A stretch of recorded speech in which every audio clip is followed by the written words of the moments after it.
The European Union has just enacted the world's first comprehensive AI regulation, the AI Act of 2024. It reminds me of Emperor Ashoka's rock edicts from 250 BCE. After the bloody Kalinga War, Ashoka carved his Dhamma, his moral law, into stone across the empire. Not suggestions, mind you. Mandatory principles of conduct, enforced by his officers, the dhamma-mahamatras. Arya ji, Ashoka को guilt था, remorse. Brussels को क्या guilt है? They're just terrified. ChatGPT ने उनका चीज regulation disruption कर दिया, अब सब कुछ रेगुलेट करना है. Ashoka carved stone, EU carved 400 pages of legalese nobody understands. But look at the deeper pattern, KAAL. Ashoka's edicts weren't about technology, but they were about taming power that had grown uncontrollable: war, violence, conquest. The EU sees AI as our modern Kalinga, a force that has already caused harm through bias, manipulation, surveillance. Now they carve rules to prevent the next battlefield. हाँ, but Ashoka की edicts ने actually काम किया because he had moral authority after transformation. EU की moral authority कहाँ है?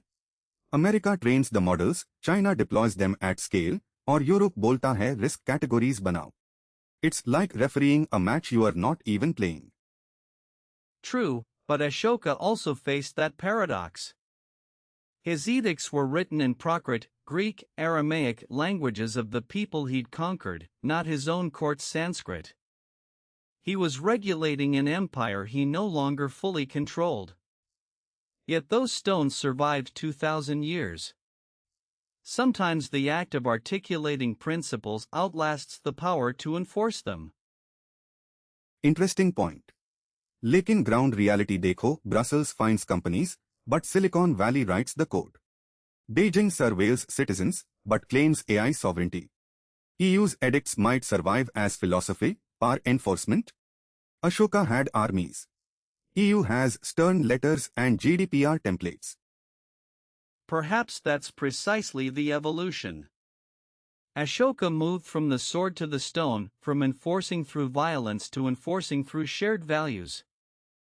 The EU attempts the same, not through military might, but through market access. If you want Europe's 450 million consumers, you follow the Dhamma of transparency, accountability, human oversight. Acha, so soft power dhamma. But yaar, Ashoka's biggest edict failure? His sons ignored it, empire collapsed within decades. EU's risk. Member states already cheating, France doing facial recognition pilots, Poland ignoring migration AI rules. The edict is beautiful, but fragmentation is brutal. And yet, KAAL, what remains? Not Ashoka's empire. Not his dynasty. But his idea that power must be tempered by principle, that conquest creates obligation. The pillars cracked, the empire fell, but the Dhamma entered our civilizational memory. So you are saying EU's AI Act is less about stopping rogue algorithms today, and more about carving a civilizational memory for tomorrow?